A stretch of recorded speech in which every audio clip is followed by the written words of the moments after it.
प्रदेश भर के उपनल कर्मचारियों में नाराजगी। आज सचिवालय कूच करेंगे उपनल कर्मचारी। 22,000 कर्मचारी जाएंगे हड़ताल पर। महासंघ का मिला समर्थन।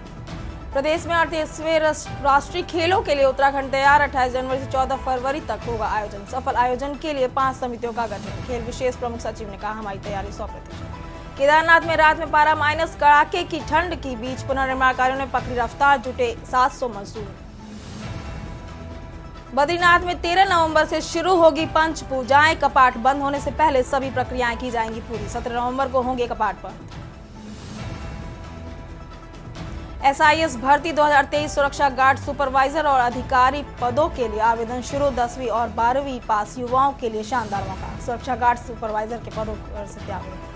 उत्तराखंड में दून की आबोहवा में बढ़ा प्रदूषण। शनिवार को दून का औसत AQI 250 से अधिक दर्ज। सांस के रोग के सावधानी। आप देख रहे हैं के न्यूज़, खबरों का सारथी। नमस्कार, आप देख रहे हैं के न्यूज़ इंडिया। मैं हूं दीपिका, आपके साथ उत्तराखंड की खबरों में आपका स्वागत है। बुलेटिन की शुरुआत करेंगे कुछ अहम और बड़ी खबरों के साथ। आदर्श जनहित सेवा संस्थान द्वारा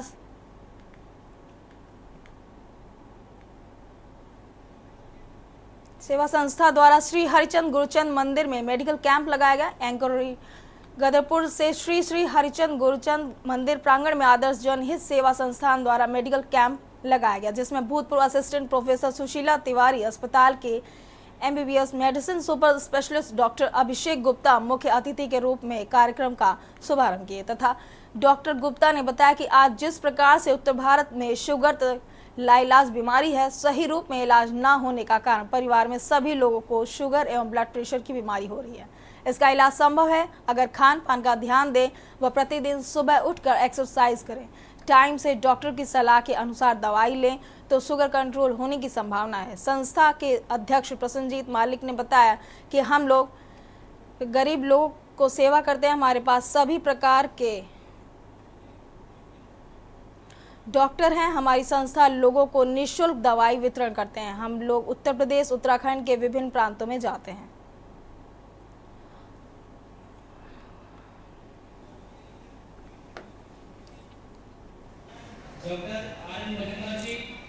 हूँ कि कोई भी पेशेंट जिसको शुगर का या हार्ट की बीमारियों का पता चलता है तो तुरंत ही बिल्कुल फीस की बिना चिंता किए हुए वो मेरे हॉस्पिटल सिद्धिविनायक हॉस्पिटल पेंटा रोड पे आपका अपना हॉस्पिटल है, वहाँ कोई भी किसी इस तरह के इलाज से वंचित ना रहे। इसलिए मैंने बोला कि निःशुल्क देखूंगा मैं, बट कोई भी व्यक्ति वंचित नहीं रहना चाहिए अच्छे इलाज से।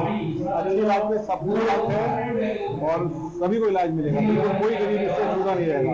ये मैं यहाँ पे वादा करके जाता हूँ और इससे घबराने की जरूरत नहीं है। अगर समय रहते इलाज करेंगे तो बिल्कुल आजीवन पेशेंट बिल्कुल नॉर्मल रहेंगे। जरूरत क्या है, जागरूकता की और सही समय से सही इलाज मिलेगा।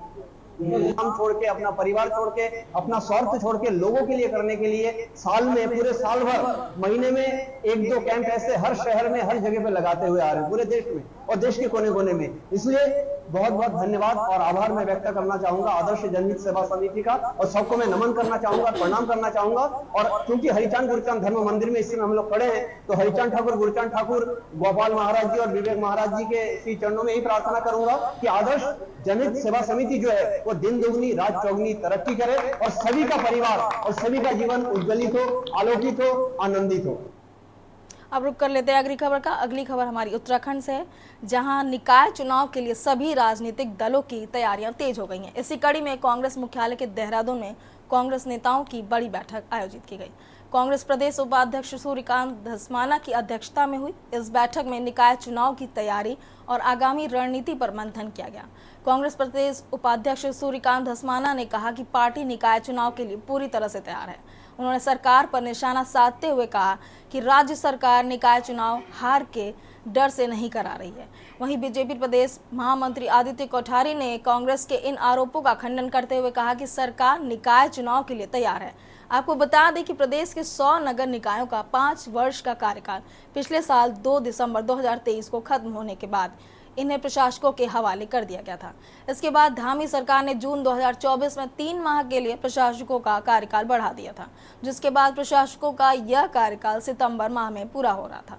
लेकिन सरकार ने अगस्त माह में एक बार फिर 3 माह के लिए प्रशासकों का कार्यकाल बढ़ा दिया है।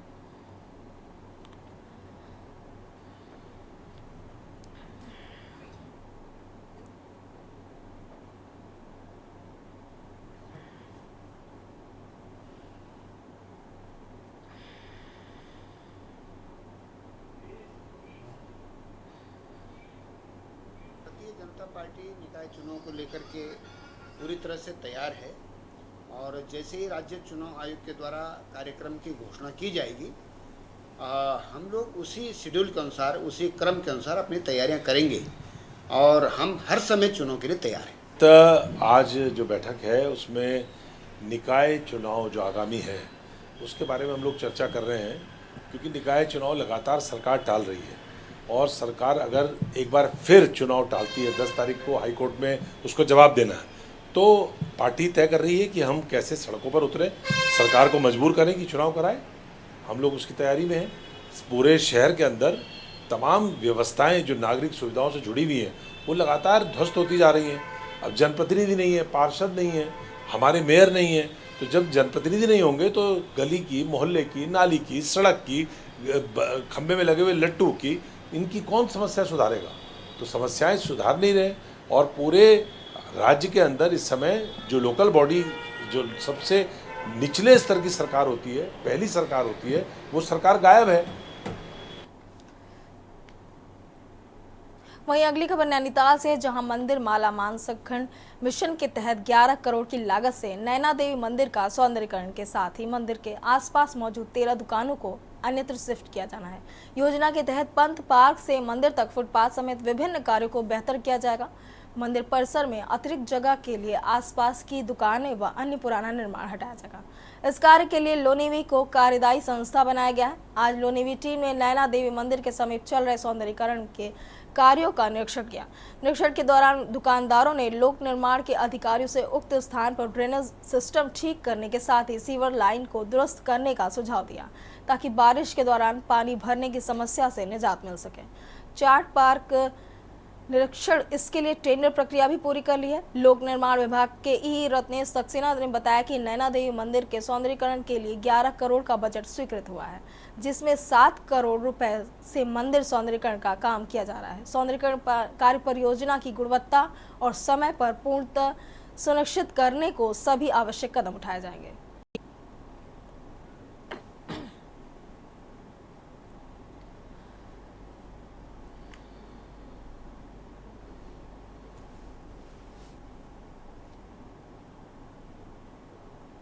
क्या है कि ये थोड़ा सा जो निर्माण यहाँ चल रहा है तो इसमें और थोड़ा ज़्यादा उठाया जा रहा है, 9 इंच इसको बढ़ाया जा रहा है। और दूसरा बहुत बड़ी समस्या एक जो सिविर की है, क्योंकि अब लोड बहुत बढ़ चुका है, तो हमारी मांग है कि ये सिविर भी है जो इस काम के साथ साथ सौंदर्यीकरण के साथ साथ मंदिर का जो सौंदर्यीकरण चल रहा है उसके साथ साथ सिविर को भी बढ़ाया जाए और ये जो 9 इंच ऊंची करी जा रही है जो सीसी करके जो स्थान में, उसको ना किया जाए, ये हमारी मांग है। मैं मानस खंड के अंतर्गत नैना देवी मंदिर का आसपास का और मंदिर का सौंदर्यीकरण का काम चल रहा है, जिसमें लोकल लोक प्रतिनिधियों द्वारा एक डिमांड की गई है कि यहाँ पे सीवर लाइन जो है वो भी इसी के कंस्ट्रक्शन के साथ साथ उसको भी चेंज कर दिया जाए, उसकी कैपेसिटी कम हो गई है। तो इसके लिए एक्शन जल संस्थान से हम बात करके इसको जैसे भी इसका तुरंत निस्तारण कराएंगे। थोड़ा सा ये मिसकंसेप्शन था कि मंदिर के सामने प्रांगण में हाइट बढ़ रही, जबकि उनको अवगत करा दिया गया है कि वो हाइट नहीं बढ़ रही, पुराना जो सरफेस है उसी को डिसमेंटलिंग करके रीलेइंग करी जाएगी उसी लेवल पर। निकाय चुनाव को लेकर कांग्रेस ने जिताऊ प्रत्याशी को टिकट दिए जाने की लेकर मंथन किया, जिसमें लाल कुआं नगर पंचायत चुनाव में 13 उम्मीदवारों ने चेयरमैन पद के लिए अपनी अपनी दावेदारी पेश की। इस दौरान कांग्रेस विधायक एवं नैनीताल निकाय चुनाव प्रभारी गोविंद सिंह कुंजवाल ने अंबेडकर पार्क में बैठक आयोजित करते हुए कांग्रेस से चेयरमैन पद की दावेदारी पेश करने वाले प्रत्याशियों से गहन मंथन कर रायशुमारी ली। साथ ही कांग्रेसियों को संदेश देते हुए जिसको भी टिकट मिले उसे एकजुटता के साथ निकाय चुनाव लड़ाए जाने के साथ ही जिताऊ प्रत्याशी की कांग्रेस पृष्ठभूमि को भी जाना। वहीं कांग्रेस के 13 सक्रिय कार्यकर्ताओं ने नगर पंचायत अध्यक्ष पद पर दावेदारी पेश की, जिसमें पुरुष सामान्य सीट पर 5, महिला सामान्य सीट पर 2, एससी सीट पर 3, ओबीसी पुरुष सीट पर 2, ओबीसी महिला सीट पर 1 दावेदार ने मजबूत रूप से अपनी दावेदारी पेश की है।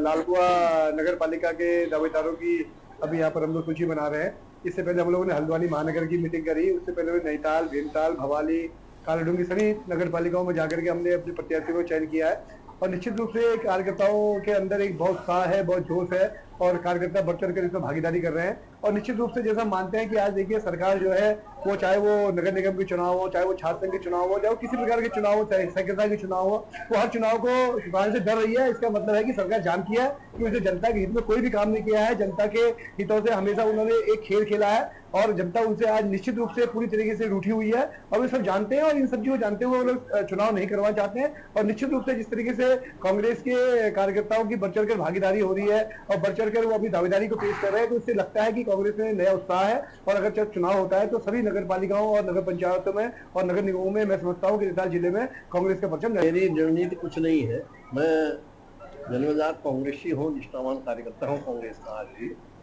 और मैं ये कोशिश करूँगा कि जिसकी पृष्ठभूमि कांग्रेस की विचारधारा शुरू से आज तक कांग्रेस के प्रति रही हो, जो सक्षम भी हो और काम कर सकता हो, जिसके बारे में अधिकांश लोग बताएंगे भी कि जीत सकता है, और हर स्तर पर हम पहुंचने का प्रयास करेंगे, कोशिश करेंगे हर क्षेत्र में लोगों को, और ऐसा प्रत्याशी आगे भेजेंगे जो इनको टिकट मिल सके।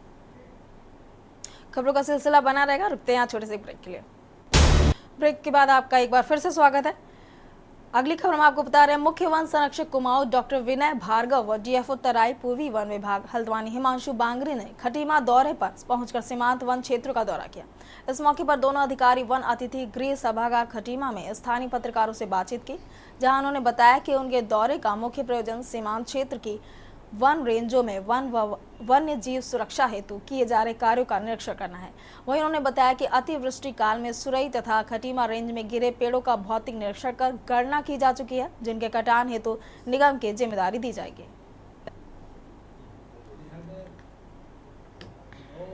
जी, जो बरसात के मौसम में अतिवृष्टि हुई थी उस समय जंगल के कुछ ऐसे क्षेत्र थे जहाँ पर मौसम में अतिवृष्टि हुई थी उस समय जंगल के कुछ ऐसे क्षेत्र थे जहाँ पर भारी संख्या में पेड़ गिर गए थे। तो हमारी जो कार्य योजना होती है उसके अनुसार ऐसे पेड़ों को चिन्हित करके उनका निरीक्षण किया जाना होता है। उसके उपरांत इसे वन निगम को पातन के लिए दिया जाता है। इसी के क्रम में आज इंस्पेक्शन किया गया ऐसे क्षेत्रों का, और अब इन पेड़ों को निगम को दिया जाएगा। निगम इनको काट के अपने डिपो पे लेके जाएगा।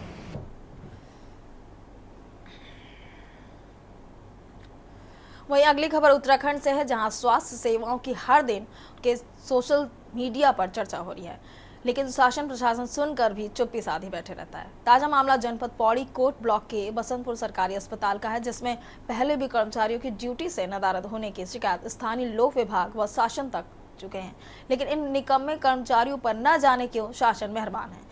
राज्य स्थापना दिवस पर इस अस्पताल के दरवाजे बंद नजर आए। जब ग्रामीण लोग यहां पहुंचे तो उन्हें यहां पर अलीगढ़ का ताजा ताला लगा नजर आया।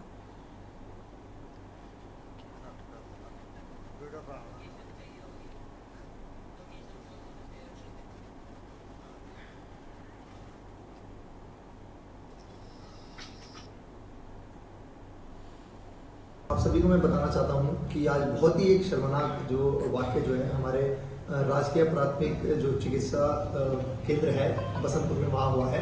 और राज्य स्थापना के दिवस में जो कई हमारे जो गांव के निवासी थे जिनके कुछ मतलब स्वास्थ्य के गड़बड़ होने के कारण जब वो वहाँ पहुँचते हैं, बसंतपुर हॉस्पिटल में पहुँचते हैं, उन्हें वहाँ कोई भी कर्मचारी नहीं मिलता है। और ये सिलसिला सिर्फ आज का नहीं है, ये सिलसिला पिछले 4-5 सालों से चलता आ रहा है, जबकि 6 कर्मचारी वहाँ सरकार की तरफ से दिए गए हैं, मगर हमेशा वो 2-2 के रोटेशन पे वहाँ पे चलते हैं। अगर वहाँ डॉक्टर होगा तो वहाँ स्वीपर नहीं होगा, स्वीपर होगा तो डॉक्टर नहीं होगा, इस तरीके से रोटेशन वहाँ चलता है।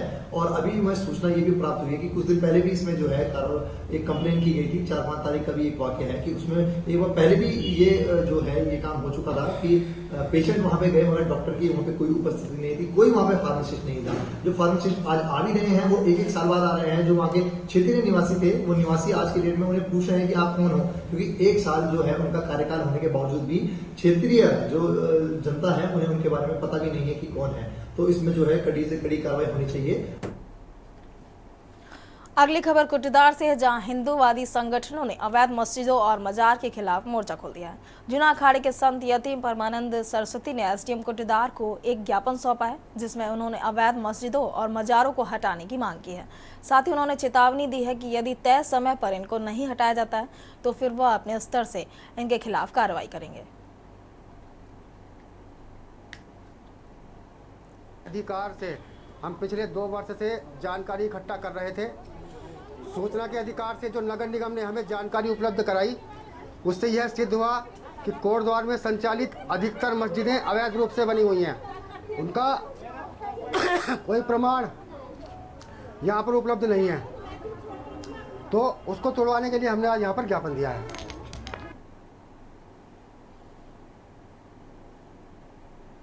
खबर देहरादून से है, जहां उत्तराखंड बेरोजगार संघ के बैनर तले एकजुट युवाओं ने पुलिस भर्ती के लिए आयु सीमा बढ़ाने सहित अन्य मांगों को लेकर मुख्यमंत्री आवास के लिए कूच किया है। इस दौरान रोके जाने को लेकर प्रदर्शनकारियों की पुलिस से झड़प भी हुई। हाथी बड़कला पहुंचने पर पुलिस ने उन्हें रोकने का प्रयास किया। इसी बीच किसी ने पुलिस वाहन पर पत्थर मारकर शीशा तोड़ दिया गया, जिसमें धक्का मुक्की के बाद बवाल शुरू हो गया। बेरोजगार गिरफ्तारी से बचने के लिए पुलिस वाहनों के नीचे आ छिपे। प्रदर्शनकारियों पर काबू पाने के लिए पुलिस को बल प्रयोग भी करना पड़ा। इससे प्रदर्शनकारी भी शामिल कई बेरोजगार चोटिल हो गए। बता दें कि संघ के उपाध्यक्ष राम कंडवाल के आह्वान पर बेरोजगार प्रदर्शन करने जुटे थे। मुख्यमंत्री आवास हम कूच करने जा रहे हैं और बड़े शर्म की बात है कि आज प्रदेश के युवाओं को, आज राज्य के युवाओं को जगह जगह रोका जा रहा है। अगर आप देखेंगे तो पूरे देहरादून को छावनी में तब्दील कर दिया गया है और जो युवा घरों से बाहर निकल रहा है, कोचिंगों से बाहर निकल रहा है, उन युवाओं को जो है रोका जा रहा है। और बड़ी हैरानी की बात ये होती है कि उनको कहा जा रहा है, कहाँ जा रहा है तू, अबे किसके कहने पे जा रहा है। ये शब्द जो है पुलिस वालों के हम युवाओं के लिए निकल रहे हैं, तो ये बड़ी शर्म की बात होती है। एक तरफ हम अपना राज्य गठन का दिन मना रहे हैं और दूसरी तरफ प्रदेश के युवा सड़कों पर है, उनको रोका जा रहा है, हमारी जनसंख्या को यहाँ पर ढीला किया जा रहा है। लेकिन मैं कहना चाहता हूँ कि आज प्रदेश के युवाओं ने ठान लिया है, आज प्रदेश के युवाओं ने ये ठान लिया है कि ये जो हरकतें करेंगे उस हरकतों का जवाब दिया जाएगा, सड़कों के माध्यम से दिया जाएगा। हमारी मुख्य मांगे थी कि भाई उत्तराखंड पुलिस कांस्टेबल में आप उम्र सीमा बढ़ा दीजिए, क्या दिक्कत है उसमें, बिल्कुल जेन्युइन मांग है। तो ये उम्र सीमा आज इनको बढ़ानी पड़ेगी। रुक कर लेते हैं अगली खबर की ओर। अगली खबर रुड़की से है, जहां चाव मंडी स्थित गौशाला में गोपाष्टमी पर भव्य कार्यक्रम आयोजित हुआ। आयोजन स्थल पर स्थापित 31 फीट ऊंची भगवान गोवर्धन की प्रतिमा सभी के आकर्षण का केंद्र रही। कार्यक्रम में शामिल सभी लोगों ने गोवर्धन प्रतिमा की परिक्रमा लगाकर गौ पूजन कर आशीर्वाद प्राप्त किया। आयोजन की शुरुआत हवन यज्ञ के साथ हुई, जिसमें श्रद्धालुओं ने आहुतियां समर्पित कर सर्व मंगल की कामना की। आयोजक गौशाला सभा के अध्यक्ष प्रमोद गोयल ने 2 दिवसीय महोत्सव में शामिल लोगों के प्रति आभार जताया। मुख्य अतिथि हरिद्वार के सांसद त्रिवेदी सिंह रावत का सभी ने स्वागत किया। सांसद ने गौशाला समिति द्वारा दिव्य भव्य आयोजन को सराहा और हर संभव सहयोग करने का भरोसा दिया।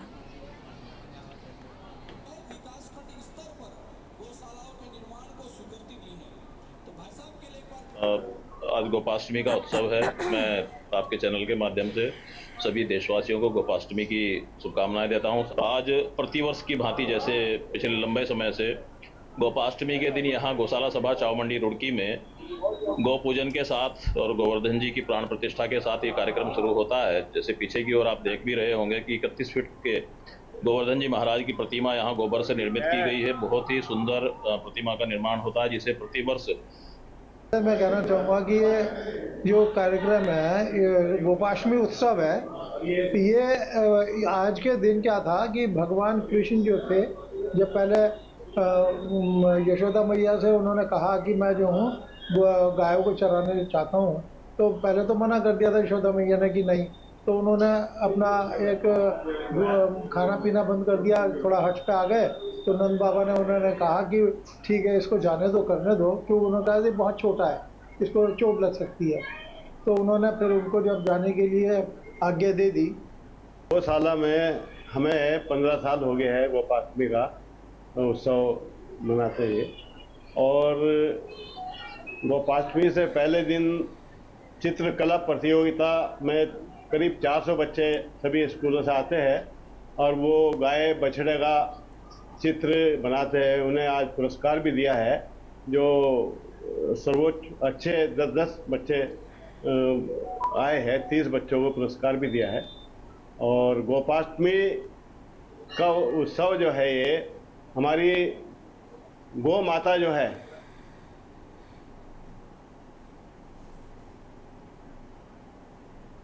उत्तराखंड की खबरों में फिलहाल इतना ही। देखते रहिए के न्यूज़ इंडिया। नमस्कार।